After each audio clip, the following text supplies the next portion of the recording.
देवताभ्यो नमः श्री सद्गुरुचरणकमलेभ्यो नमः। पुष्पं समर्पयामि पुष्पमाल्यां समर्पयामि माल्यादीनि सुगन्धीनि मालित्यादीनि वै प्रभो मया हितानि पुष्पाणि पूजार्थं प्रतिगृहीतामः। पुष्पं समर्पयामि पुष्पमाल्यां प्रधापयामि श्री सद्गुरुचरणकमलेभ्यो नमो नमः। सर्वोपचारार्थे गन्धपुष्पाणि समर्पयामि धूपं दीपमाघ्रापयामि हस्तो वृक्षाल्यः प्रार्थनापूर्वकं नमस्करोमि प्रणमामि। जयति जयति माया यशिकाया नमस्ते वचन रचन में कम केवलं चाकलैवा धुवपदिमपि आतो यदके पातो धुवो यम सकल कुशल पात्रं ब्रह्मपुत्रं नदास्मि आदौ राम तपोवनादिगमनं हित्वा काञ्चनं वेदेहि हरणं जटायुमरणं शुक्रीं सम्भाषणं वालिनिगृहणं समुद्रतरणं लङ्कापुरे दाहनम् पश्चाद्रावण कुंभकर्ण हननम में तद्धिरामायणम। प्रार्थनापूर्वकं नमस्करोमि जुह्वामि श्री सीतारामचंद्राभ्यां महानंदनंदनाय नमः। श्री सद्गुरुचरणकमलेभ्यो नमो नमः। बोलो राजा रामचंद्र भगवान की जय हो, व्यास जी महाराज की जय हो। सभी भक्तों से निवेदन, जो भी यत्र तत्र भ्रमण कर रहे हैं, जो रह गए हैं, वह शीघ्रता से पधारें।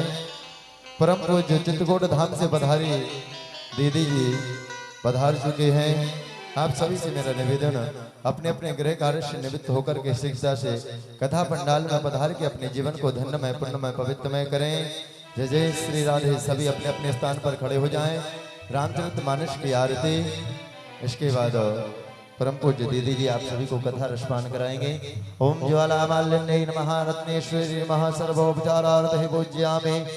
ओम चंद्रमा मनसो जाजगच्छः सूर्यो अजायता श्रोताद्वाश्च प्राणश्च मुखादग्निरजायता। सिरहि हे राजा राम तेरी आरती गाऊं, हे राजा राम तेरी आरती गाऊं, आरती गाऊं प्यारे आपको रिझाऊं, आरती गाऊं प्यारे आपको रिझाऊं, आपको रिझाऊं प्यारे आपको मनाऊं, आपको रिझाऊं प्यारे आपको मनाऊं। अवध बिहारी जय हो, आरती गाऊं, अवध बिहारी तेरे आरती गाऊं। हे राजा राम तेरी आरती गाऊं, हे राजा राम तेरी आरती गाऊं।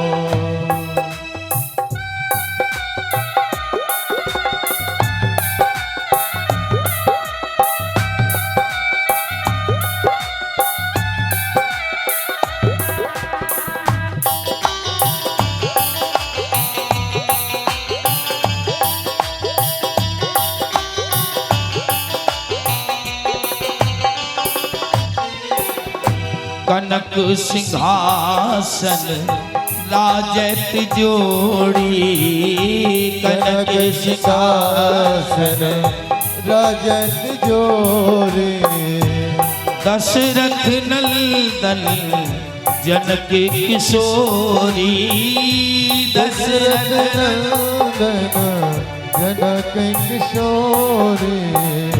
युगल छवि को सदा निहारूं, हे राजा राम तेरी आरती गाऊं, हे राजा राम तेरी आरती गाऊं।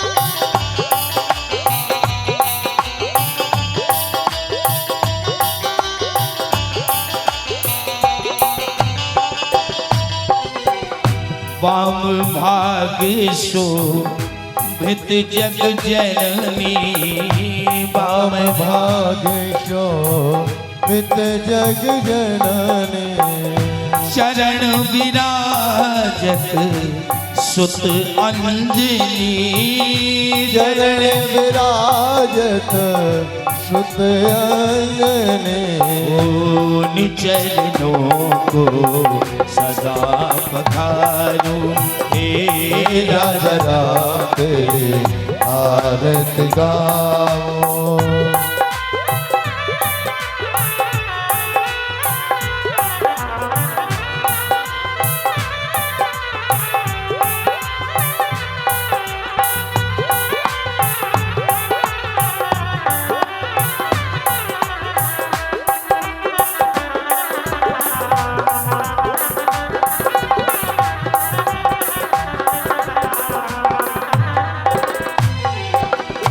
आरती हनुमत के मन भाए आरती हनुमत के मन भाए राम कथा नित शिव जी गाए राम कथा निज शिव जी गाए राम कथा को हृदय में उतारू हे राजा राम तेरी आरती गाओ ओ चरणों से निकली है गंगा प्यारी चरणों से निकले हैं गंगा प्यारे ये वंदन करती दुनिया सारी वंदन करती दुनिया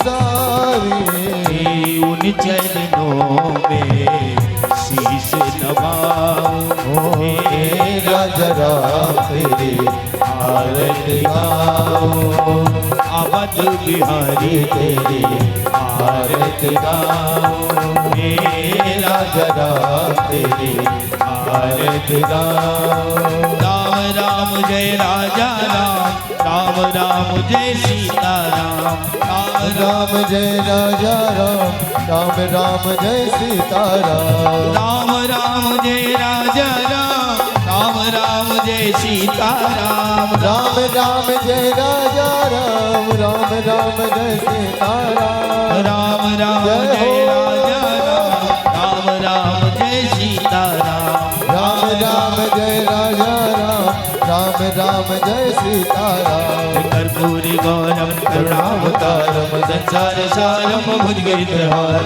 सदा वसंतम हृदय बिंदु भवं भवानी ससं नमामि त्वमेव माता च पिता त्वमेव बन्धु च सखा त्वमेव वेद्या द्रविणं त्वमेव सर्वं मम देव राम राम जय राजा राम राम राम जय राजा राम राम राम जय राजा राम राम राम जय राजा राम राम राम जय राजा राम राम राम जय सीता राम राम राम जय राजा राम राम राम जय सीता राम राम राम जय सीता राम राम राम जय सीता राम नाना सुगंधि पुष्पाणि यथा कालोद्भवानि च पुष्पाञ्जलि मया दत्ता ग्रहाणां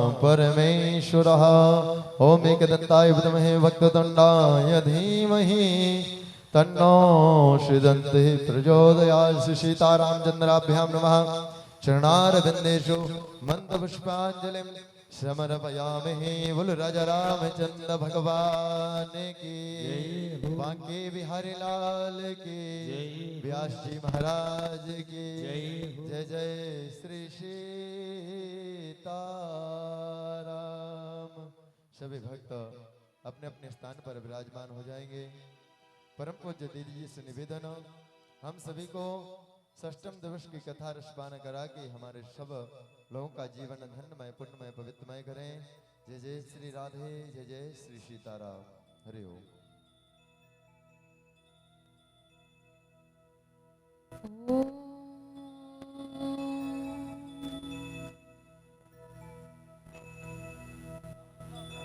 श्री गणेशाय नमः। ओम श्री रामकृष्ण चंद्राय नमः। ओम श्री गुरुवे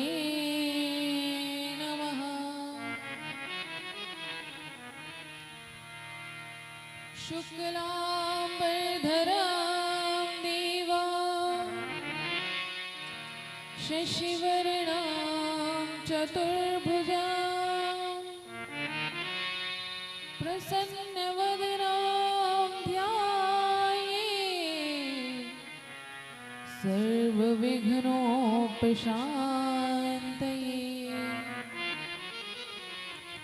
लोकाभिरामं रणरङ्गधीरं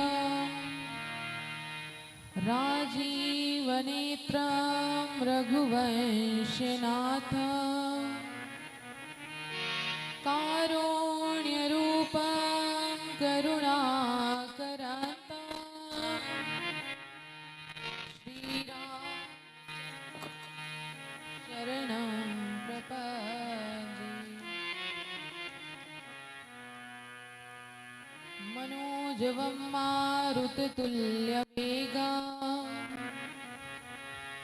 जितेन्द्रियं बुद्धिमतां वरिष्ठं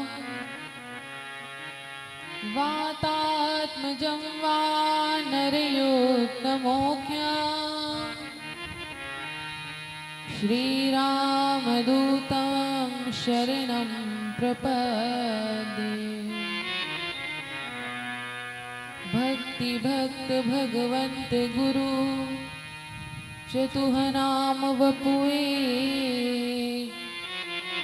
तिनके पद वंदन किए नासत विघ्न।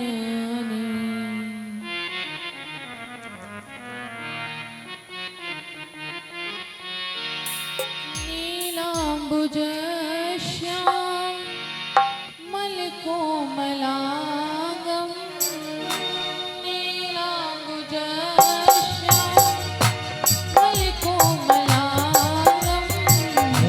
नीलांबुजग श्यामल कोमलांगम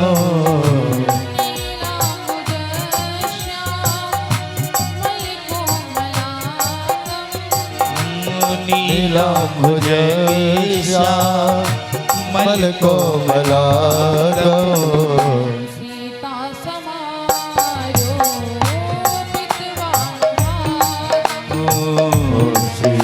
समारो पितवाम भागम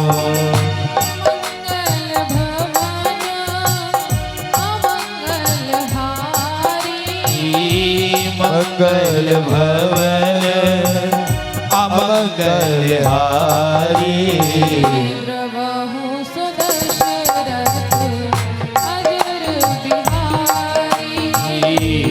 बहु सुदर्शरथ अजर विहारी।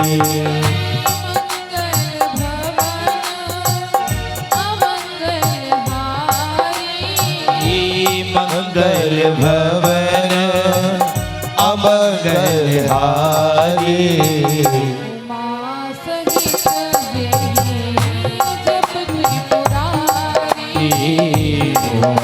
सहित जपत पुरारी।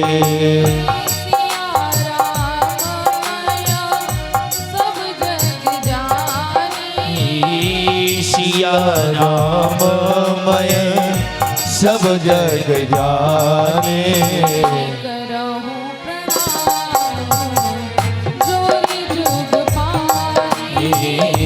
करो प्रणाम जोर जुग पारे।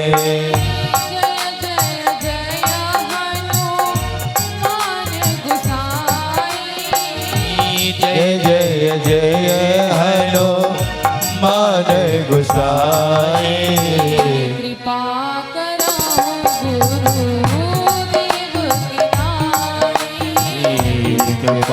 करो गुरु देव की नाई।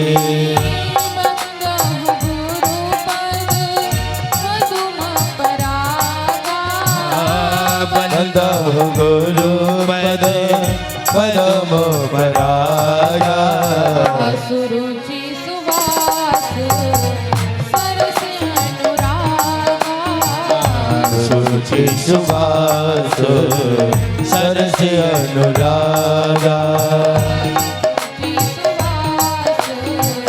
सरसी अनुरागा। बोल दी श्री आनंद कंद भगवान की जय हो। आइए हम आप सभी 2 बार भगवत नाम का संकीर्तन कर लें, उसके पश्चात कथा में प्रवेश करें। मीठी मीठी तालियों के साथ हम और आप संकीर्तन करेंगे। क्या? हरे रामा राम रामा हरे हरे। हरे रामा राम रामा हरे हरे। हरे कृष्णा जय हो। कृष्ण कृष्णा हरे हरे। हरे कृष्णा कृष्ण कृष्ण हरे हरे। हरे रामा राम रामा हरे हरे। हरे रामा राम राम हरे हरे।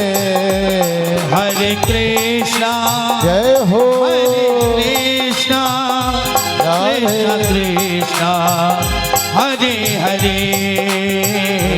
हरे कृष्णा हरे कृष्णा कृष्ण कृष्ण हरे हरे। हरे रामा जय हो प्यारे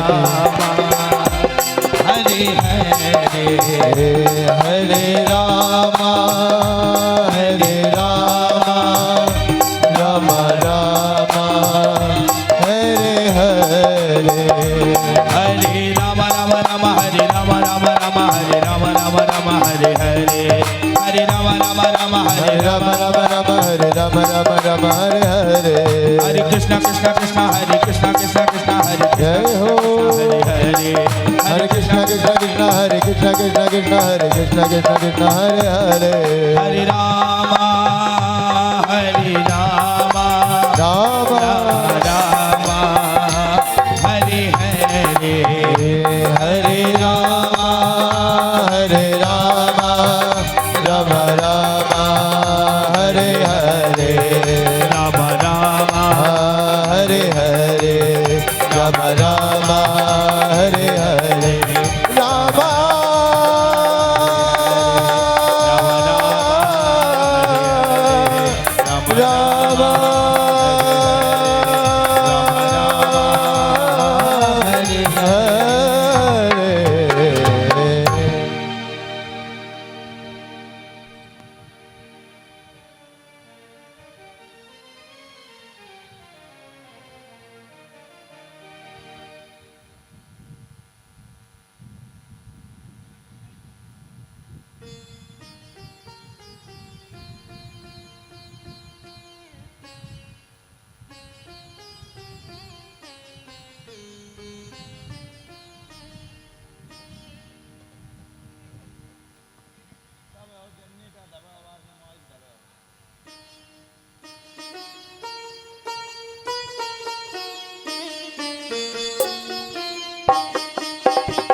कंद भगवान की जय हो।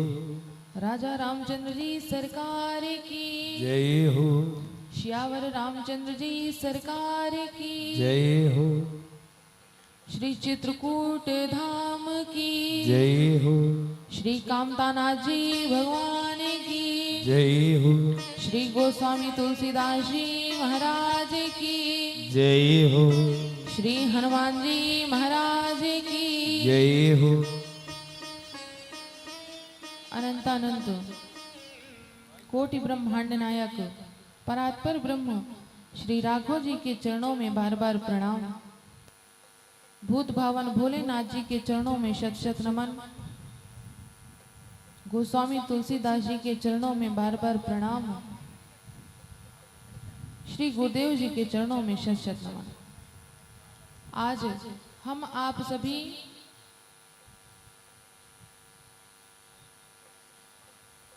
इस सप्तदिवसीय श्री राम कथा के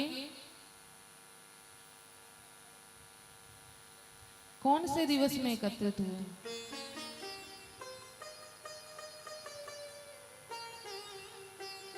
पांचवें दिन, आज छठवां दिन। 5 दिन हो गया कथा कहते कहते, है ना? हो गया ना? आज छठवां दिन है, कल कथा विश्राम है। लेकिन कहते कहते कहते कहते थक गए।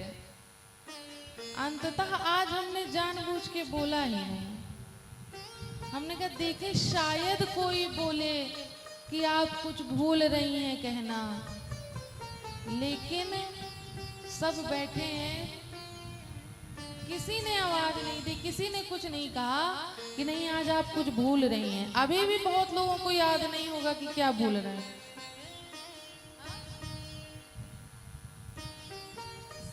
राम राम कहना भूल रहे हैं ना, लेकिन जब हमने अपनी तरफ से बोला तब आपने याद किया कि हाँ आज ये भूल रहे हैं। आज इसीलिए नहीं बोल रहे थे। हमने कहा देखें कितना मन से सुनते हैं। आप सभी कथा प्रांगण में पधारे हुए भाई बंधु माता बहनों सबको सादर जय श्री राम। अब थोड़ा अच्छा लगा। तो आज हम आप सभी इस सप्तदिवसीय श्री राम कथा के 6वें दिवस पर एकत्रित हुए। पूर्व के प्रसंग के अंदर हम आप सभी ने श्री राघव जी की वनगमन की मंगल यात्रा के दर्शन किए। मंगल यात्रा क्यों? क्योंकि भाई बहुत लोग कहेंगे वो तो वनवास गए, इतने कष्ट में है, वो मंगल यात्रा कैसे हो सकती है? लेकिन जिस दिन से श्री राघव जी वनवास के लिए निकले उस दिन से प्रसन्न नहीं अति प्रसन्न है। उन्हें इस बात का कष्ट नहीं है कि मैं 14 वर्षों के लिए वन में जा रहा हूं, मुझे कष्ट होगा, पीड़ा होगी। वे प्रसन्न हैं। इसलिए इस यात्रा को मंगल यात्रा कहा जाता है श्री राघव जी की। यही मंगल यात्रा पूर्ण करके श्री राघव जी राज सिंहासन पर विराजमान होंगे। तो हम आप सभी ने कल श्री राम जी के वनगमन की यात्रा के दर्शन किए। श्री राघव जी चित्रकूट में निवास करने लगे माता जानकी के साथ और भैया लखन जी के साथ। इधर राघव जी श्रृंगवेरपुर पर किसको छोड़ करके गए? अयोध्या से राम जी, लक्ष्मण जी और सीता जी के साथ और भी कोई आए थे। कौन आए थे? सुमंत जी आए थे। तो सुमंत जी अभी अयोध्या वापस नहीं गए। सुमंत जी कहाँ हैं? अभी श्रृंगवेरपुर में ही है। जब चित्रकूट से निषाद राज को वापस श्रृंगवेरपुर गए तब उन्होंने देखा कि अभी भी सुमंत जी श्रृंगवेरपुर पर वास कर रहे हैं। और कैसे वास कर रहे हैं? अचेत अवस्था में। वो अपनी चेतना में नहीं है सुमंत जी, अचेत हैं। जब निषाद राज गु ने जाकर के देखा कि सुमंत जी अचेत अवस्था में हैं, निषाद राज गु के प्रयास से सुमंत जी को कुछ चेतना आई। उन्होंने पुनः रथ को तैयार किया अयोध्या वापस भेजने के लिए, लेकिन निषाद राज गु ने क्या देखा कि सुमंत जी तो अचेत हैं, लेकिन जो राघव जी के जो घोड़े थे ना, जो रथ के घोड़े, उनमें भी चेतना नहीं बची।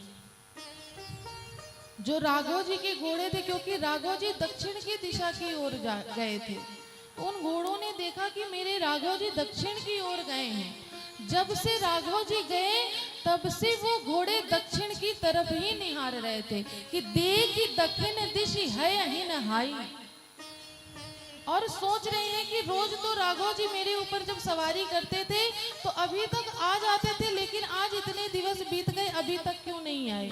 उनको जब आता हुआ नहीं देखा, वही घोड़े जनु बिनु पंख विहग अकुलाई, जिस प्रकार से बिना पंख के पक्षी अकुलाता है, तड़पता है, फड़फड़ाता है, उसी प्रकार से वे आज घोड़े भी फड़फड़ा रहे हैं कि मेरे राघव जी अभी तक क्यों नहीं आए। जैसे निषाद राज गु ने उन घोड़ों की यह दशा देखी, निषाद राज गु स्तब्ध रह गए कि मनुष्य तो मनुष्य, आज ये घोड़े भी राघव जी के विरह में व्याकुल हैं। किसी प्रकार से निषाद राज गु ने सुमंत जी को रथ के साथ अपने कुछ सैन्य बल के साथ कहां भेजा, अयोध्या के लिए। तमसा नदी के किनारे सुमंत जी पहुंचे। सुमंत जी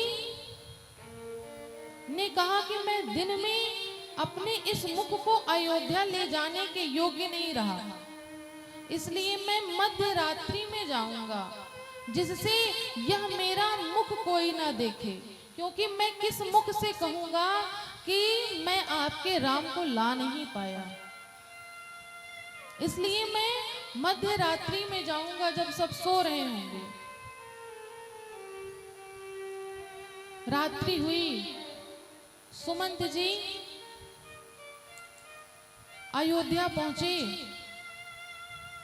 जैसे ही सुमंत जी के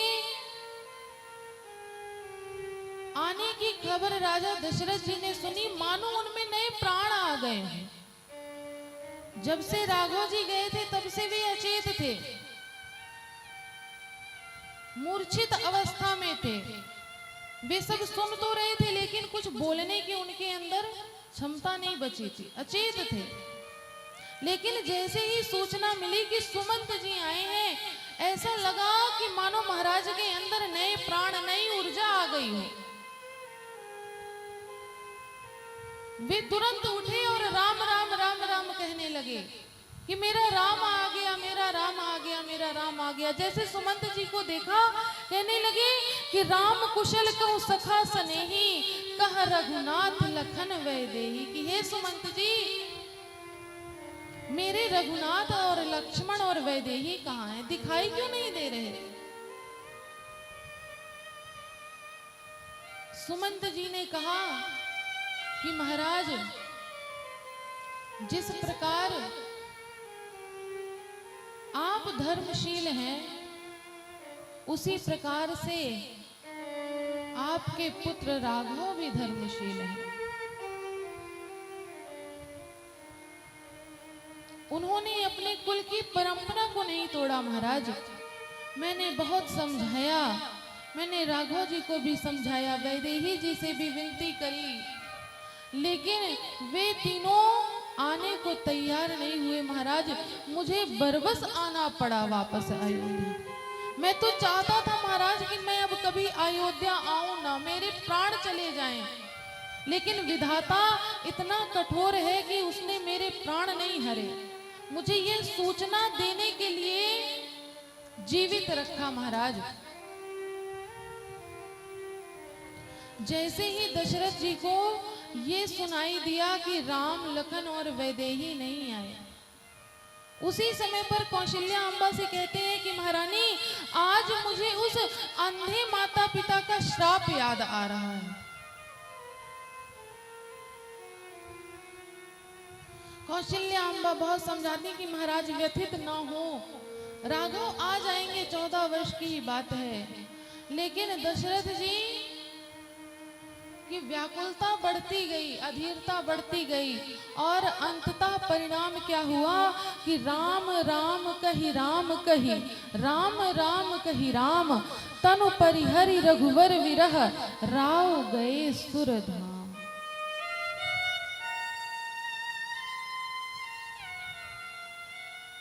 राम राम कहि राम कहि, राम जी का नाम बोलते हुए दशरथ जी ने अपने प्राणों का त्याग कर दिया। जैसे ही दशरथ जी ने अपने प्राणों का त्याग किया, सारे नगर में अभी राम जी के वनगमन की इस सूचना ने, इस दृश्य ने अभी तक अयोध्या वासियों में चेतना लाई नहीं। इतने में एक और दुखद घटना हो गई कि अब महाराज नहीं रहे। जैसे ही यह सूचना सारे नगर वासियों को मिली,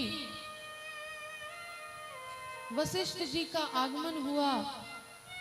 वशिष्ठ जी ने कुछ दूत भेजे, कहा कि जाओ भरत लाल और शत्रुघ्न लाल को लेकर के आओ, लेकिन जाना तो यहाँ पर क्या घटित हुआ है वो मत बताना।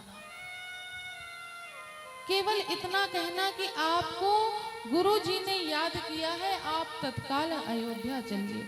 और यहाँ पर क्या घटना घटित हुई है ये भरत लाल जी को बताना नहीं। दूत गए, इधर दूत पहुंचने वाले थे, इससे पहले ही भरत लाल जी शत्रुघ्न लाल से कहते हैं कि शत्रुघ्न, आज पता नहीं मुझे क्यों इतनी अधीरता हो रही है, इतनी व्याकुलता हो रही है। ऐसा लग रहा है कि जैसे कुछ ऐसा घटित हुआ है जो नहीं घटित होना चाहिए था। आज मन बड़ा व्याकुल हो रहा है शत्रुघ्न। भरत जी यह शत्रुघ्न लाल जी से कह ही रहे थे, इतने में अयोध्या के दूत पहुंचे और कहा कि भरत लाल जी, शत्रुघ्न लाल जी, आपको गुरु वशिष्ठ जी ने याद किया है, आप बिना विलंब किए हमारे साथ चलिए। भरत लाल जी और शत्रुघ्न लाल जी जैसे ही अयोध्या की सीमा पर आए, अयोध्या वासियों का मुख देखा, तभी भरत लाल जी को लगा कि कुछ ऐसा तो घटित हुआ है। भरत लाल जी महल के अंदर प्रवेश करते हैं। सबसे पहले कैकेयी अम्बा जी के पास जाते हैं। कैकेयी अम्बा आरती का थाल लेकर के खड़ी है। आओ भरत, आओ पुत्र। उनका टीका किया। कैकेयी अम्बा पूछती है, भरत तुम्हारे ननिहाल में सब ठीक है? भरत लाल जी कहते हैं कि माता, मेरे ननिहाल में तो सब ठीक है, लेकिन आप ये बताइए क्या भरत के घर में सब ठीक है? कैकेयी अम्बा कहती हैं, ऐसा क्यों पूछ रहे हो भरत? कहने लगे कि माता, जब मैं अयोध्या में प्रवेश कर रहा था तो जो अयोध्या वासी मुझको देख करके प्रसन्न हो जाते थे, आज वही अयोध्या वासी मेरा मुख नहीं देख रहे। माता, क्या यहाँ सब कुछ ठीक है? कैकेयी अम्बा ने कहा कि हाँ बेटा, मैंने और मंथरा ने सारी बातें तो बना ली, लेकिन विधाता ने एक बात बिगाड़ दी। भरतलाल जी ने कहा कि मैं समझा नहीं माता, क्या कहना चाहती हैं आप? कैकेयी अम्बा ने कहा कि मैंने बेटा सारी बात संवार ली थी, लेकिन इसी बीच में तुम्हारे पिताजी का स्वर्गवास हो गया, वे नहीं रहे। जैसे ही भरत जी ने सुना कि पिताजी नहीं रहे, भरत जी वहीं पर स्तब्ध रह गए कि क्या माता पिताजी नहीं रहे, क्या हुआ था पिताश्री को। यदि वो बीमार थे तो मुझे सूचना प्राप्त होती, और जहां तक मुझे पता है वे किसी युद्ध में भी नहीं गए। तो माता अचानक से पिताश्री को क्या हुआ। और माता जब पिताश्री के प्राण जाने वाले थे माता, तो एक बार उन्होंने मुझे याद तो किया होगा, मुझे पूछा तो होगा। तब कैकेयी अम्मा ने कहा कि नहीं पुत्र, उन्होंने तुम्हारा एक बार भी नाम नहीं लिया। किसका नाम लेते रहे? अंत समय में उन्होंने केवल राम राम राम का नाम लिया, केवल राम को याद किया। भरत जी ने कहा कि राम भैया को याद किया, क्यों माता? उस समय राम जी कहाँ थे? मेरे भैया राम कहाँ थे? क्या पिताश्री के पास नहीं थे? वो भी कहीं गए हैं क्या माता? तब कैकेयी अम्मा ने सारी बात बताई। कहा कि भरतलाल, तुम्हारे भैया राम 14 वर्षों के लिए वन को चले गए। जैसे ही भरतलाल जी ने ये सुना कि राघव जी वन को चले गए, गोस्वामी तुलसीदास जी लिखते हैं कि भरत्यों बिसरे हो पितु मरण, सुनत राम बन गौन, हे तू अपनो जान जिए, थकित रहे धीरि मौन। जैसे ही भरतलाल जी ने सुना कि कैकेयी अम्बा ने मेरे राज सिंहासन पर बैठाने के लिए, मुझको राज सिंहासन देने के लिए मेरे भैया राम का 14 वर्ष का वनवास मांग लिया, जिसके कारण मेरे पिताश्री इस संसार में नहीं रहे। भरतलाल जी अपने पिताजी का मरना भूल गए। पिताजी के मरने से ज्यादा दुखी किस बात पर हुए कि आज मेरे कारण मेरे भैया राम वन में गए। उसी समय भरत जी ने कैकेयी अम्बा को बहुत कुछ कहा।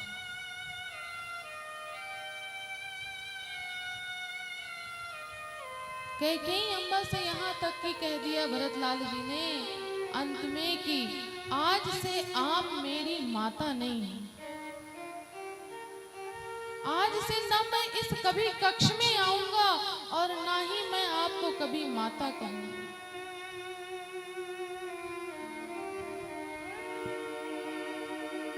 भरतलाल जी कहने लगे क्या?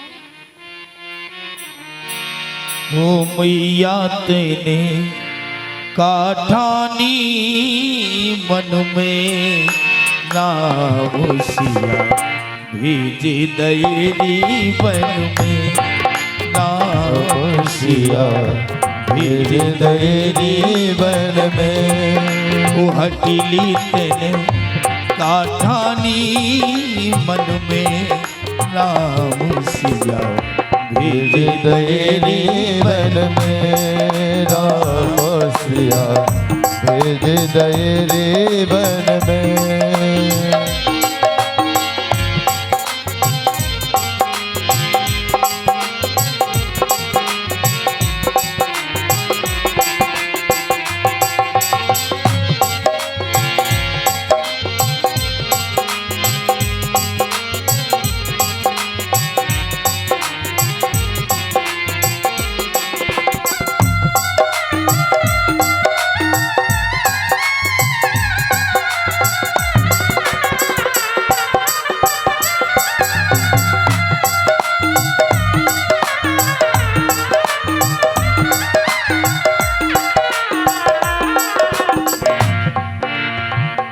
कौशल्या की छिन गई बानी, कौशल्या की छिन गई बानी। लोई ना सकी और मिल दीवानी, लोई ना सकी और मिल दीवानी। के कई तू बस ये कही रानी, एक ही तू बस ये कई रानी।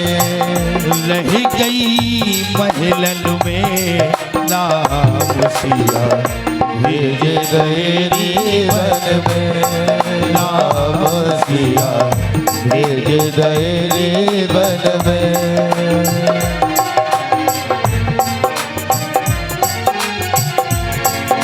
हटीली तेने काठानी मन में, उमैया तेने काठानी मन में, राम सिया भेज गए वन में, राम सिया भेज गए वन में, राम सिया भेज गए वन में। आदयरी वन में, आदयरी वन में, आदयरी वन में। इस प्रकार से भरत लाल जी कैकेयी अम्बा को कह करके आ गए कि आज से न माता मैं आपके इस कक्ष में आऊंगा और ना ही कभी आपको माता बोलूंगा। भरत जी कैकेयी अम्बा के कक्ष से निकले और कहते हैं कि अब मैं अपनी माता कौशल्या अम्बा के पास जाऊंगा। जाकर के मुझे ये जानना है कि कौशल्या अम्बा ये तो नहीं समझ रही कि राम जी के वन जाने में भरत का भी हाथ है। भरत लाल जी कौशल्या अम्बा के कक्ष में गए। जैसे ही कौशल्या जी ने भरत लाल जी को देखा, क्योंकि भरत लाल जी और राम जी एक समान दिखाई देते थे, उनको लगा कि शायद मेरा राम आ गया। जैसे ही भरत लाल जी को कौशल्या अम्बा ने देखा, पहले तो संबोधन किया राम। जब पास आए भरत लाल जी, तब कौशल्या अम्बा भरत लाल जी को देख करके गले से लगा लिया, हृदय से लगा लिया और कहने लगी भरत लाल तुम आ गए। भरत जी कहते हैं कि माता मैं सत्य कहता हूं माता, भैया राम के वन जाने में मेरा कोई हाथ नहीं। मैं आपसे सत्य कह रहा हूं माता। कौशल्या अम्बा कहती है कि ये तुमसे किसने कह दिया भरत लाल कि तुम्हारा इसमें हाथ है। कोई कुछ भी कहे भरत, ना मैं ये मानूंगी कि इसमें तुम्हारा हाथ है और ना ही मैं ये मानती हूं कि इसमें कैकेयी का हाथ है। इसमें किसी का दोष नहीं है भरत। तुम अपने आप को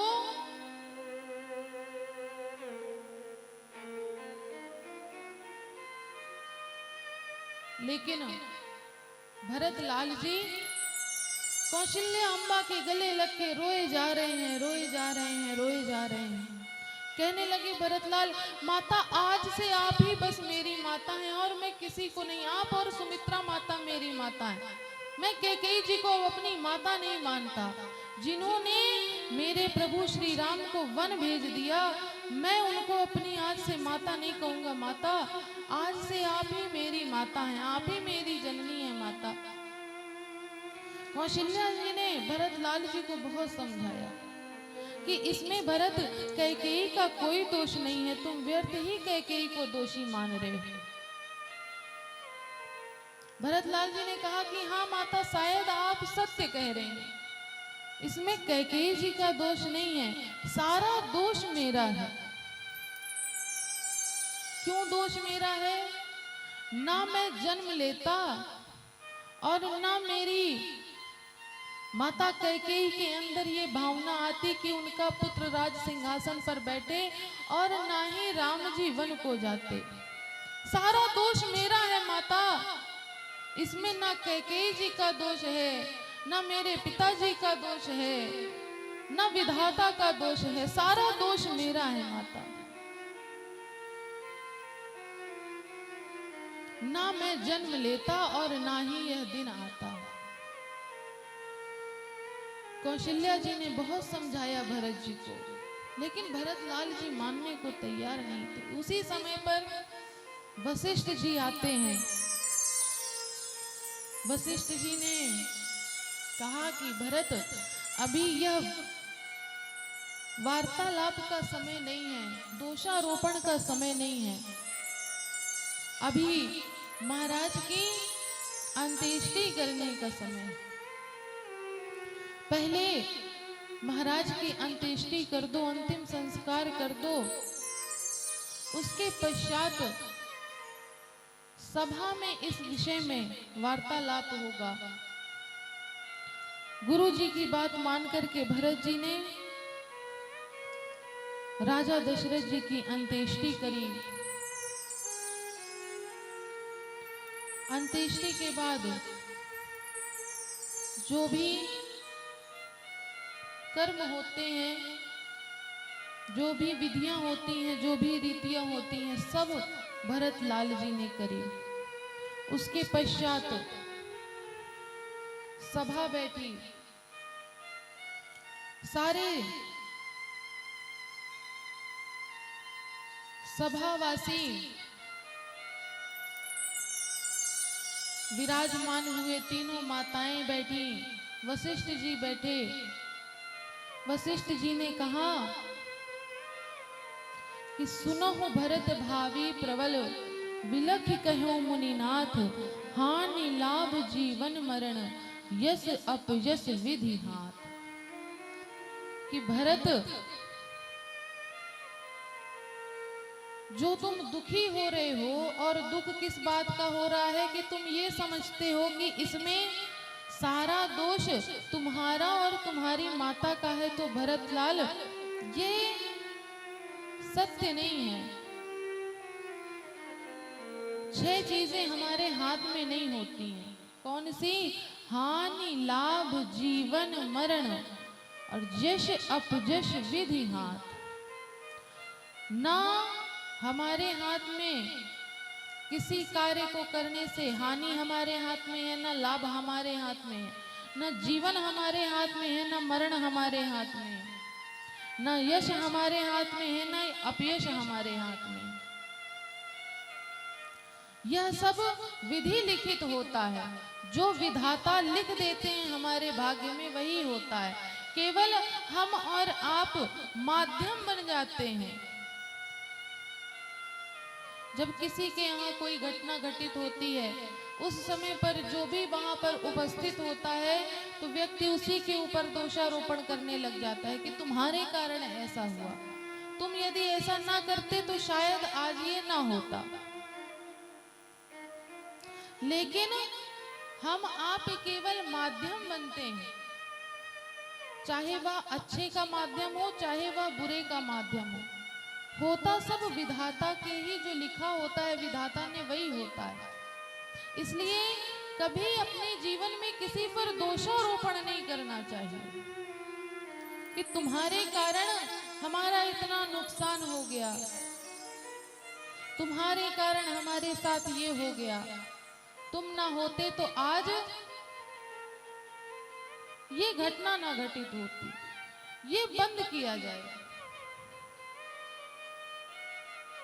क्योंकि जो होना होता है वो होकर रहता है।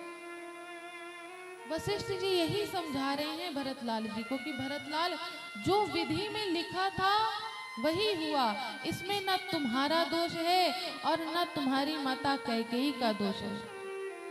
तुम व्यर्थ ही अपने को और अपनी माता को दोषी मान रहे हो। वशिष्ठ जी ने बहुत समझाया और कहा अंत में कि हे भरतलाल, अब तुम्हारे भैया ने तो तुम्हारे पिताजी के वचन की मान रखी और वन को चले गए। अब तुम अपने पिताजी के वचन का मान रखो और सिंहासन पर विराजमान हो, जिससे कि अब आगे राज सत्ता का कार्य सुचारू रूप से चलाया जा सके। और तुम दुखी मत हो भरत, तुम्हारे पिता इतने धर्मशील राजा थे, जिन्होंने अपने वचन को पालन करते करते अपने प्राणों का त्याग कर दिया। तुम ऐसे महापुरुष के लिए दुखी हो रहे हो। तुम्हें तो अपने आप को भाग्यशाली मानना चाहिए कि तुम ऐसे पिता के पुत्र हो। ऐसे लोगों के जाने पर दुखी नहीं होते हैं। अपने आप को भाग्यशाली मानते हैं कि हम ऐसे पिता के पुत्र हैं। वशिष्ठ जी ने कहा कि अब भरतलाल आप दुख को छोड़ करके अब राज सिंहासन पर बैठिए, विराजमान होइए। भरतलाल जी ने कहा कि नहीं गुरुदेव, मैं इस सिंहासन पर बैठने का अधिकारी नहीं हूं। वशिष्ठ जी ने कहा कि ये कैसी बातें कर रहे हो भरतलाल, तुम्हारे पिता की यही इच्छा थी, इसीलिए तुम्हारे भैया राम वन को गए और अब तुम कह रहे हो कि मैं राज सिंहासन पर नहीं बैठूंगा। सारी सभा बोल पड़ी कि हाँ भरतलाल जी आप सिंहासन पर विराजमान होइए। तब भरतलाल जी ने कहा कि गुरुदेव, ये वही सभा है जहां पर मेरे भैया रघुनाथ जी का राज्याभिषेक का जब प्रस्ताव आया तो सारी सभा ने सहमति प्रदान करी। वशिष्ठ जी ने कहा हाँ, इसी सभा में राजा दशरथ जी ने तुम्हारे भैया के राज तिलक की तैयारी करने का आदेश दिया था। भरत जी ने कहा कि ये वही लोग हैं जिन्होंने मेरे भैया राम जी को वन जाते हुए देखा और मेरे पिताश्री का विरोध नहीं किया, उसमें भी अपनी सहमति ही दिखाई।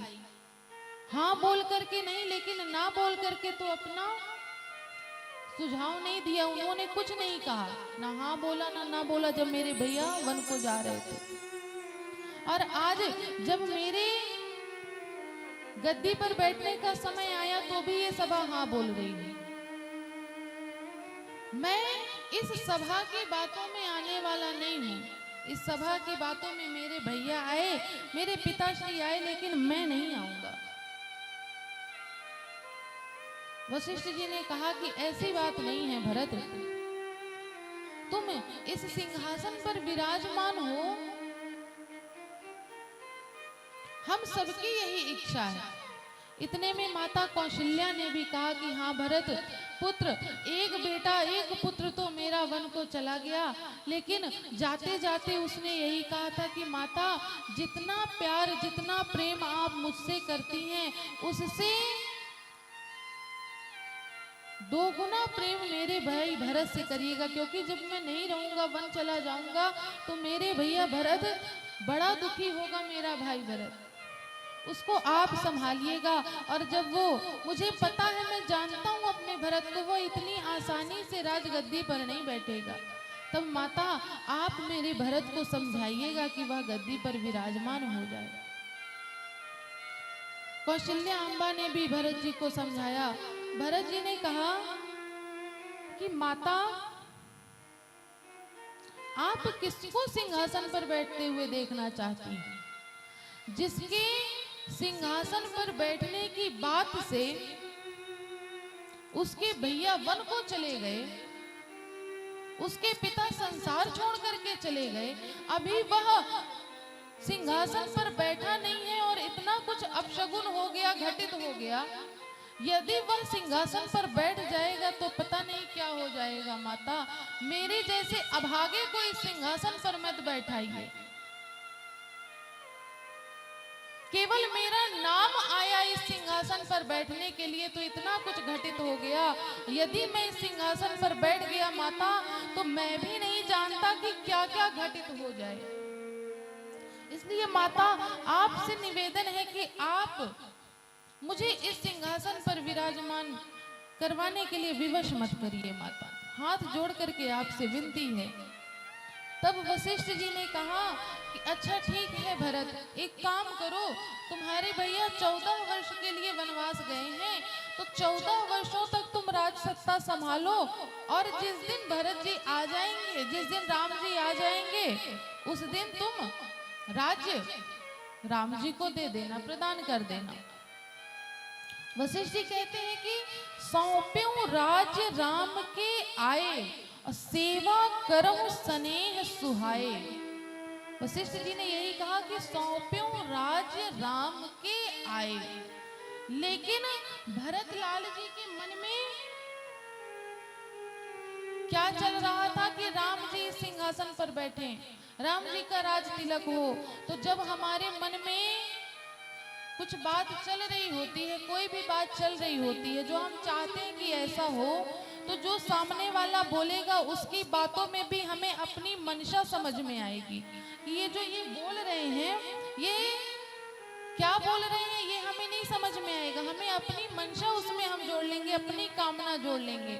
वशिष्ठ जी ने कहा कि सौंप्यों राज्य राम के आए, लेकिन भरत जी को सुनाई दे रहा है कि सौंप्यों राज्य राम के जाए। जहां राम जी हैं वहां जाकर के उनको राज्य सौंप दो।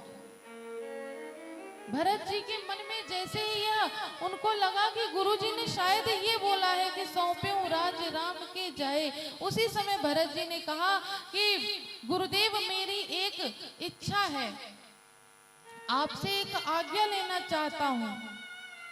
वशिष्ठ जी ने कहा कि क्या आज्ञा लेना चाहते हो भरतलाल?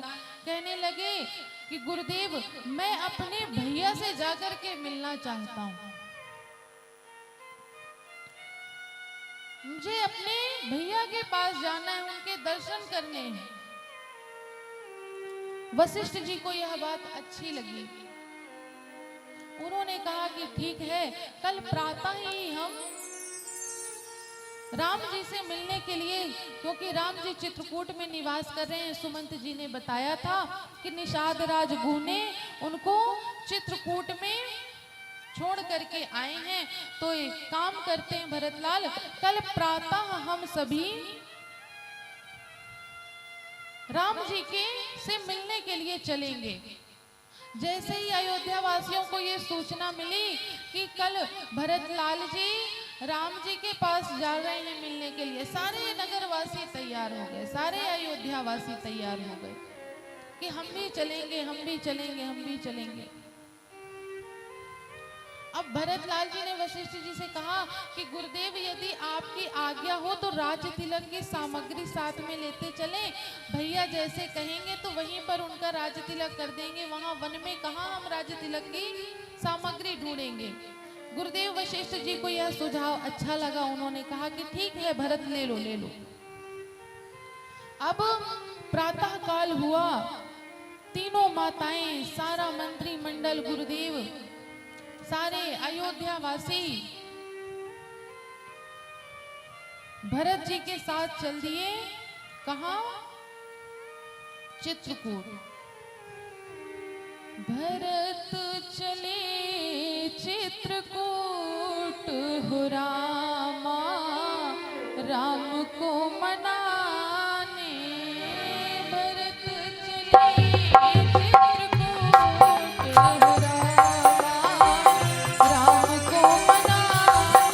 हो भरत चले चित्रकूट हो रामा, राम को मनाने। भरत चले चित्रकूट हो रामा, राम को मनाने। भरत चले चित्रकूट हो रामा, राम को मनाने।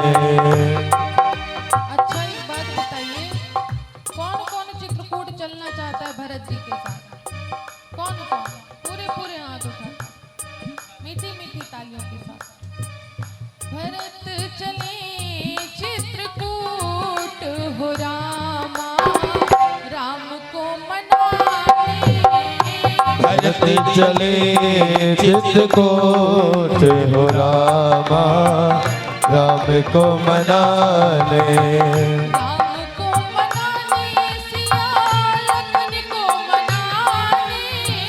राम को मनाने, सिया लखन को मनाने। राम को मनाने, सिया लखन को मनाने। राम को मनाने, सिया लखन को मनाने।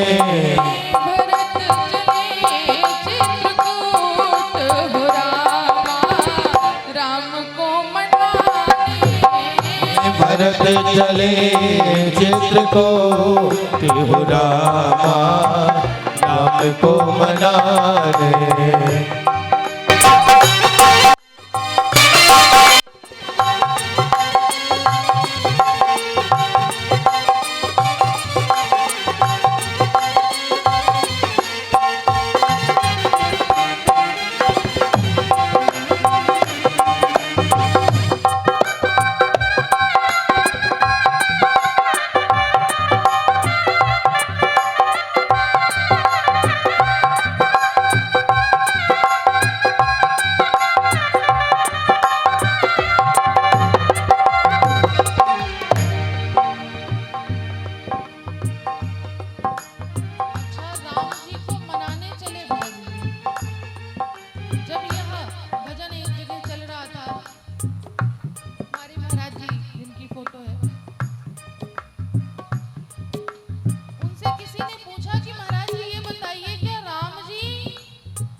क्या रूठ के गए?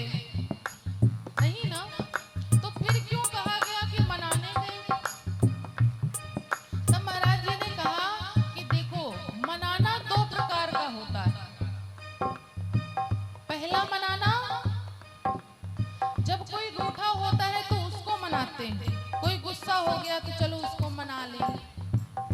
और दूसरा मनाना क्या हुआ कि जब हमें कोई अपनी बात किसी से मनवानी होती है, अपनी इच्छा पूरी करानी होती है, और वो जब पूरी इच्छा नहीं करते, आनाकानी करते हैं, तो हम कहते ना, अरे मना लेते हैं, इस बात के लिए उनको मना लिया जाए, शायद है कि मान जाएंगे। तो दो प्रकार का मनाना होता है। तो भरत जी यहाँ पर दूसरे प्रकार का मनाने के लिए जा रहे हैं। लेकिन महाराज जी ने कहा कि यदि इसमें असमंजस लगे तो एक काम करो, मनाने की जगह दूसरा शब्द प्रयोग कर लो। क्या? भरत चले चित्रकूट हो राम को लिवाए। भरत चले चित्रकूट हो रामा राम को लिवाए। भरत चले चित्रकूट हो राम को लिवाए। भरत चले चित्रकूट हो रामा राम को लिवाए।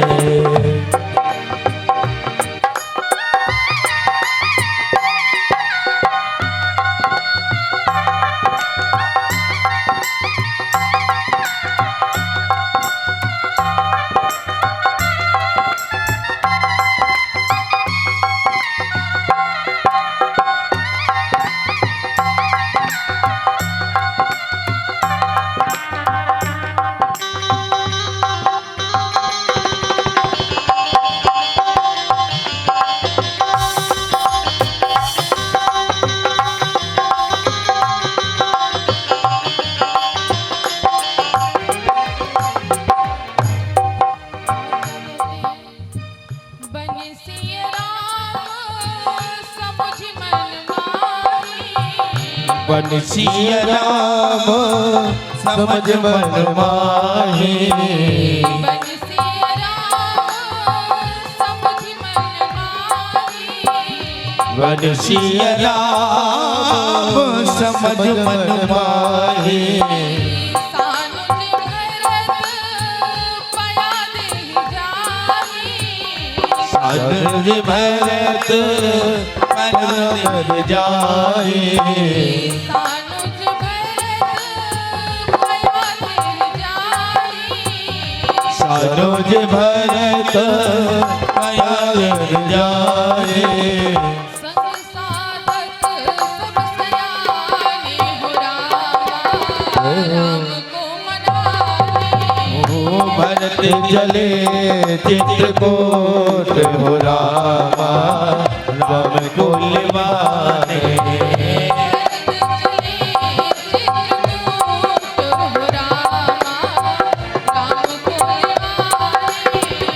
भरत चले चित्रकूट हो रामा राम को लिवाए।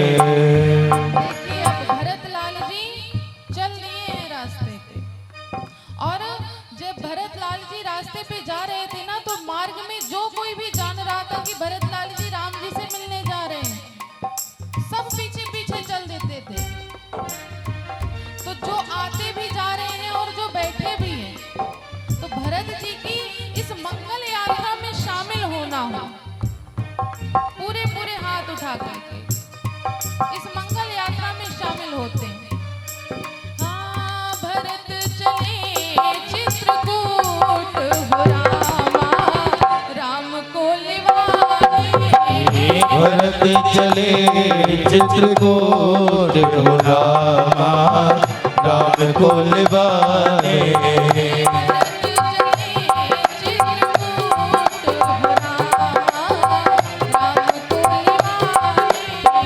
भरत चले चित्रकूट हो रामा राम को लिवाए।